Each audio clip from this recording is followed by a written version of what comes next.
My wife's new man sent me a smug message. She chose me, not you. Instead of fighting, I transferred the last dollar from our joint account and froze her access to everything. Days later, she called, sobbing. He can't pay for anything. I smiled. Maybe love will cover the bills. We were married for 7 years. I thought we were solid, not perfect, but solid. We lived just outside Columbus, Ohio, in a quiet suburb with wide streets and nosy neighbors. No kids, thank God. Just 2 people trying to make life work. I ran a small contracting business. Mostly home remodeling, handyman stuff. I stayed busy and pulled in enough to keep us comfortable. She worked part-time at a vet clinic. Took care of appointments, phones, and billing. Nothing major, but it made her happy. We shared everything. Or so I thought. It started small. Her coming home later than usual. Saying she had to work extra or that her boss needed her help with some inventory thing. She got more distant. Stopped asking about my day. Her phone was always face down. Password changed. I didn't want to jump to conclusions. I told myself she was just tired. That maybe we were in a rut. That it was on me to try harder. So I started planning a weekend trip. Just the 2 of us. Figured maybe we needed a reset. And then I saw the text. Her phone buzzed while she was in the shower. I shouldn't have looked. But I did. The name wasn't saved. Just a number. But the message hit like a punch in the chest. Can't wait to see you again. I hate when you go home to him. That was it. Just 1 line. But it was enough. I didn't confront her right away. I wanted to be sure. Over the next 2 weeks, I watched. I listened. She lied again and again about where she was. She started wearing perfume to work. She shaved her legs more often. She put a passcode on her phone, but I already knew the pattern. She was cheating. No doubt about it. Then came the message from him. She chose me, not you. No name. Just that sentence. I stared at it for a long time. I didn't yell. I didn't cry. I didn't throw anything. I just went cold inside. Cold and calm. It felt like something clicked. Like I had to wake up and stop playing the fool. So I made a plan. We had one joint checking account. I handled the bills, mortgage, cars, insurance, utilities. She had access but barely looked at it. She just used the debit card and assumed things were fine. Because they always were. That night, I stayed up at the kitchen table with my laptop. I opened every account we had. Credit cards, bank, utilities, everything. I changed passwords. Locked her out. Transferred every cent into a new account in my name only. Froze her card. Called the bank and explained I was removing her access. Due to a security issue. I shut down all shared expenses. Pulled my name off her car insurance. Cancelled the card she used for groceries. I even called the landlord and told him starting next month, I was moving out and no longer on the lease. She could figure that part out herself. The next morning, I packed my stuff while she was at work. Took what was mine and left the rest. No note. No warning. Just gone. It took her 3 days to call. When she did, her voice was shaking. Why can't I get into our bank account? My card's not working. The rent's late. The power company says the payment bounced. I didn't say anything at first. Just let the silence stretch out. Then I said real calm. There is no R anymore. What? You've got a new guy now. He can cover things, right? There was a pause. Then her voice cracked. He doesn't have that kind of money. He's got credit issues I didn't know. He said he had a plan? I thought, yeah. I cut in. So did I. Then I said something I'd been holding in for days. Maybe love will cover the bills. And I hung up. She didn't call back that day. But I wasn't done. After I hung up, I thought that would be the last I'd hear from her for a while. But I underestimated how fast everything would fall apart for her. 2 days later, my phone buzzed again. A number I didn't recognize. I let it go to voicemail. Hey, this is Jason. I'm the guy your wife's been seeing. Can we talk? He sounded nervous. Like a teenager calling the dad of the girl he knocked up. It pissed me off. I deleted the voicemail. That same night, I got an email from the landlord. Your wife said you're still paying this month. Let me know if that's true. I replied in one sentence. No, I moved out. I'm not responsible for anything past this week. Apparently, she told him I was just taking space, and that we'd work things out. Lie after lie, even now. Then I started getting calls from mutual friends. One she hadn't talked to in months. One of them, Danny, who was always kind to both of us, called and said, Hey, I'm really sorry about what's happening. She's telling people you left her with nothing. That you drained the accounts to punish her. I stayed quiet. Then Danny added, But she also said Jason bailed. She said he went back to his ex last night. Took his stuff and ghosted. That got me. So her backup plan already fell through. She left her marriage for a guy who had no money, no plan, and apparently no loyalty either. And now she was scrambling. Trying to make me the bad guy. Telling lies to friends, spinning the story so she could get sympathy. I didn't say much to Danny. Just, thanks for the heads up. A few hours later, I got another message. This one from her number. You ruined my life. Not, I'm sorry. Not, I made a mistake. Just blame. So I wrote back. No. You did. She didn't answer. The next day, her sister called me. That shocked me more than anything. We weren't close. Her sister always had a wall up, and I think she never trusted me fully. But this time, she sounded concerned. Genuinely concerned. She's staying at Mom's, she said. She's a mess. I don't know all the details, but she's blaming everyone. She keeps saying she gave up everything for this guy, and now he's gone. She's talking about quitting her job, moving out of state. She's not okay. I just said. She made her choices. There was silence for a moment, then her sister asked, Did you really leave her with nothing? I told her the truth. I didn't take anything that wasn't mine. I protected what I built. She didn't think about the future when she was sneaking around. She thought he would handle it all. She was wrong. She sighed. I get it. I don't want her to do something stupid. That gave me pause. Not because I still cared about her the way I used to. That part of me was gone. But because I didn't expect things to crash that hard, that fast. She made her bed. But I was starting to wonder what she tried to do next to avoid laying in it. And I was right to be worried. 3 days went by. Quiet ones. I thought maybe she'd finally disappeared into whatever life she was trying to rebuild. I was fine with that. I didn't want revenge beyond what I'd already done. I just wanted peace. But peace didn't last.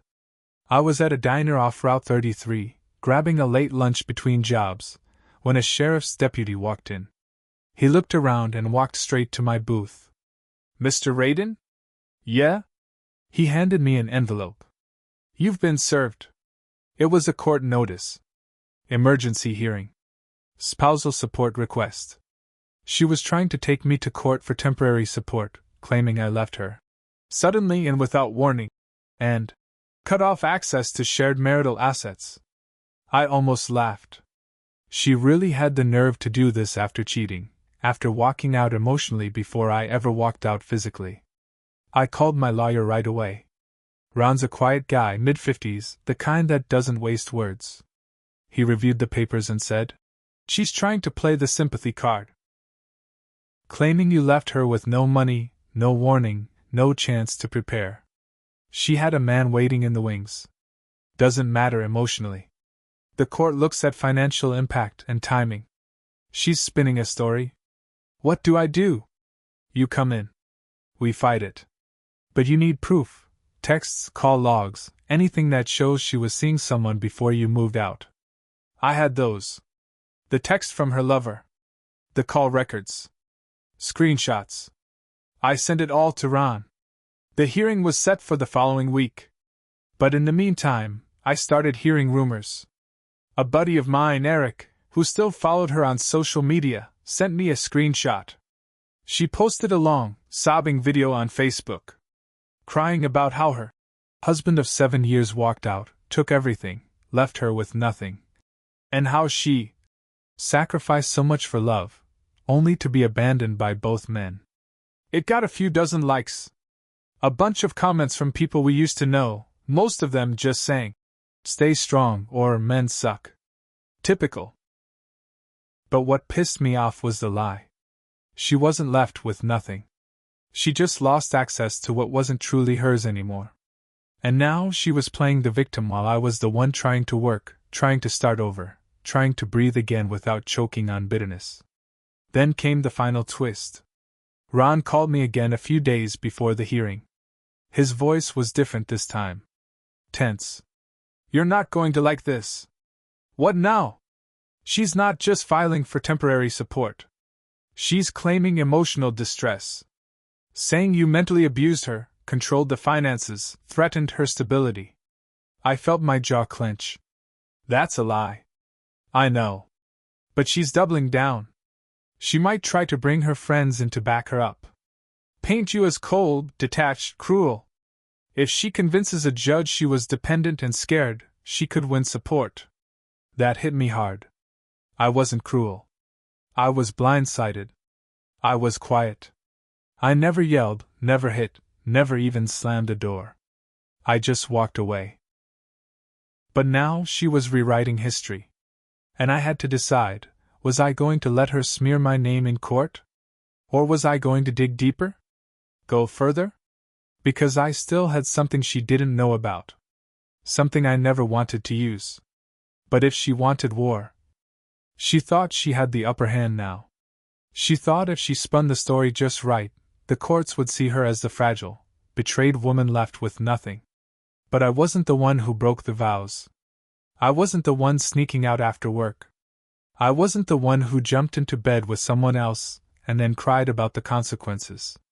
And I sure as hell wasn't going to let her drag my name through the mud. What she didn't know, what nobody knew, was that I had a recording. It was from 3 weeks before I left. I had installed a small audio recorder under the couch cushion in the living room. I know that sounds sneaky, and yeah, it was. But I had my reasons. I had already suspected something was off, and she kept taking her calls out on the back porch when she thought I wasn't home. One night, she forgot her phone inside. She came back in to grab it, and I overheard just enough to confirm what I feared. So I placed the recorder. What I caught was brutal. She was talking to him, Jason, on speaker. Laughing. Joking. Talking about how Ray's too focused on work to notice anything. And he's boring now, all he cares about is money and fixing up other people's houses. And then she said, "Once I'm out of this marriage, we're going to celebrate like crazy. He won't know what hit him." Jason laughed and said, "You're smarter than him.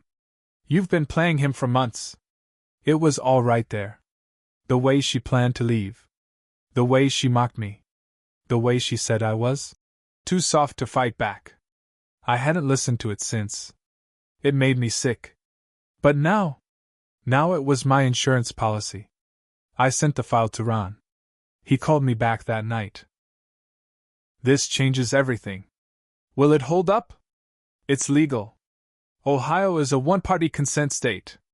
You were in your own home. You're allowed to record your own conversations or what happens inside." That gave me just a little breath of relief. But the next day, everything twisted again.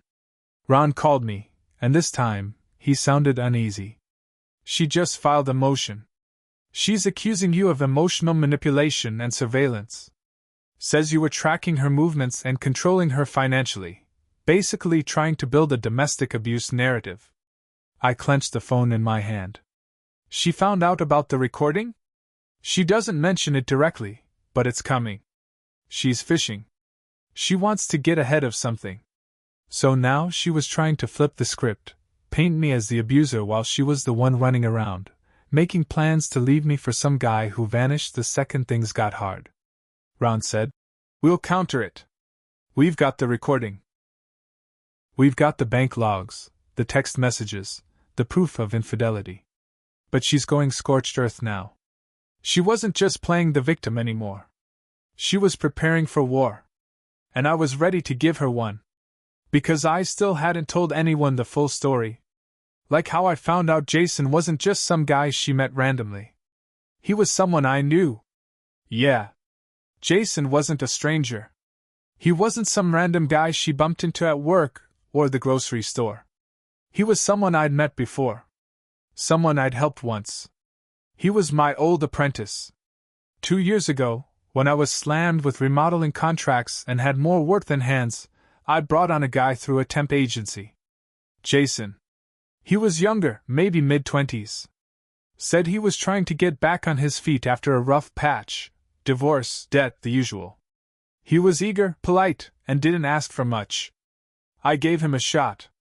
Taught him the ropes. Even invited him over once for a barbecue. He sat in my backyard, ate my food, smiled at my wife, and said, "You've got a good life, man." Now I knew he was probably scoping her out even then. He only worked with me for a couple of months before dropping off the grid. Said he found something steadier out in Lancaster. I wished him luck. Apparently he found his way back, just not to work. To her. That made my blood boil in a way nothing else had.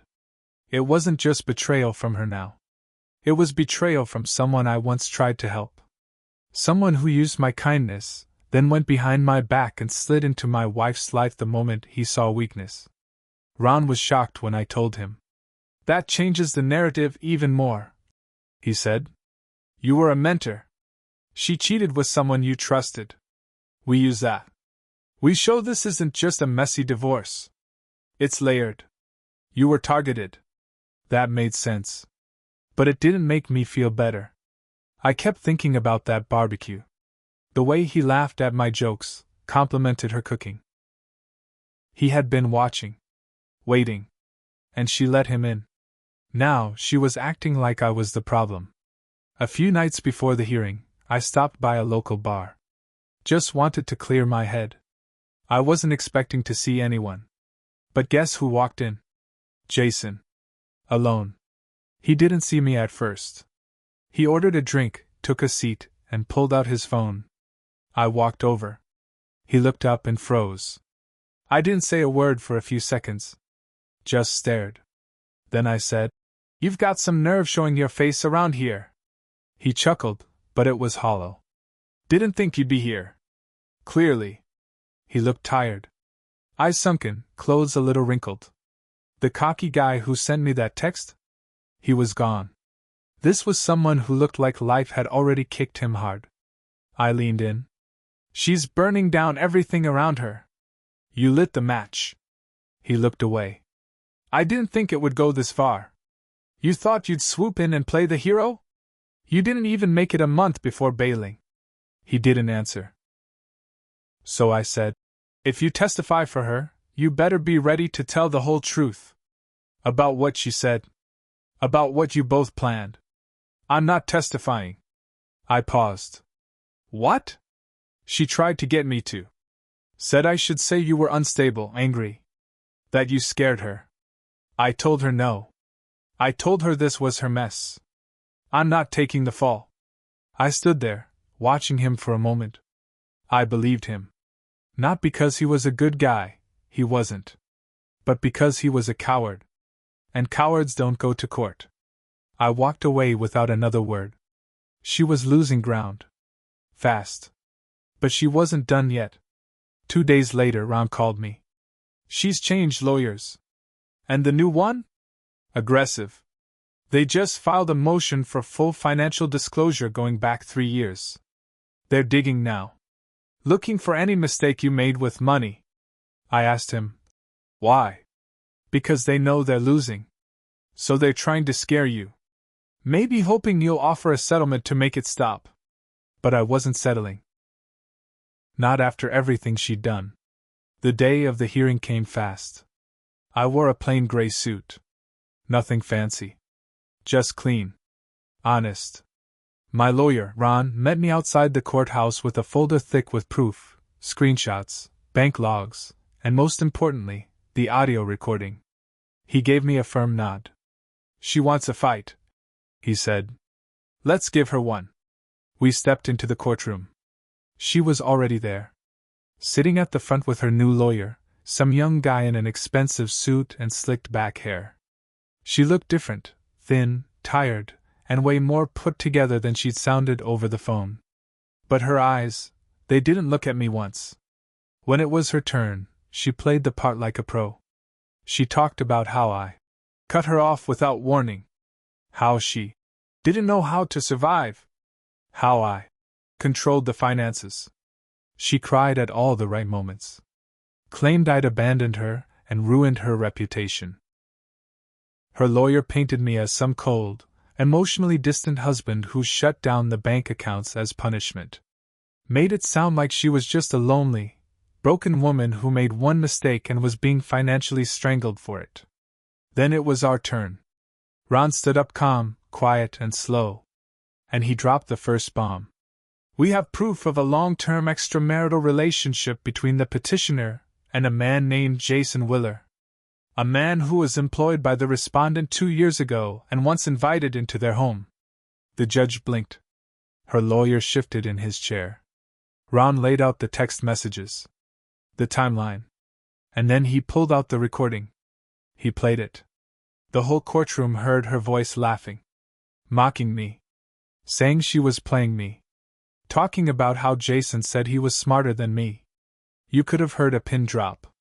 When the judge looked up again, his expression had changed completely. Did you know this was being recorded, ma'am? She didn't answer. Her lawyer tried to shift the focus, claimed it was out of context.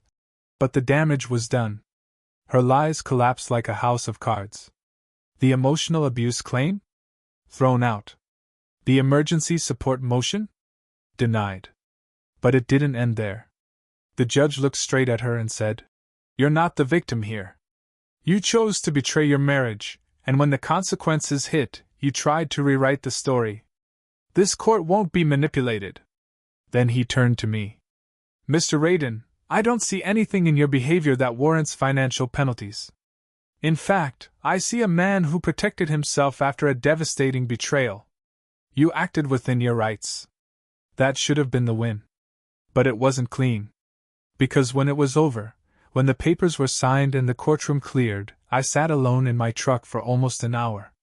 Just staring at the steering wheel. I won. But it didn't feel like winning. I lost my marriage. Lost 7 years of my life to someone who saw me as a stepping stone. And yeah, I got revenge. But that bitterness doesn't go away easy.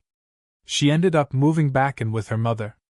Last I heard, she tried to get back with Jason, but he blocked her. She's working full-time now, barely scraping by. Most of our mutual friends stopped talking to her after the hearing. She burned too many bridges. As for me, I moved into a small place across town. Quiet neighborhood. Got back to work. Business is steady. Life is quieter now. Lonely sometimes, yeah? But honest, I made mistakes too. I saw the signs and ignored them. Let my guard down too far. Thought loyalty meant safety. But if she ever tries that story again, if she ever says, "He ruined my life," I'll just remind her. No. You ruined it. I just stopped cleaning up the mess. And that's how it ends.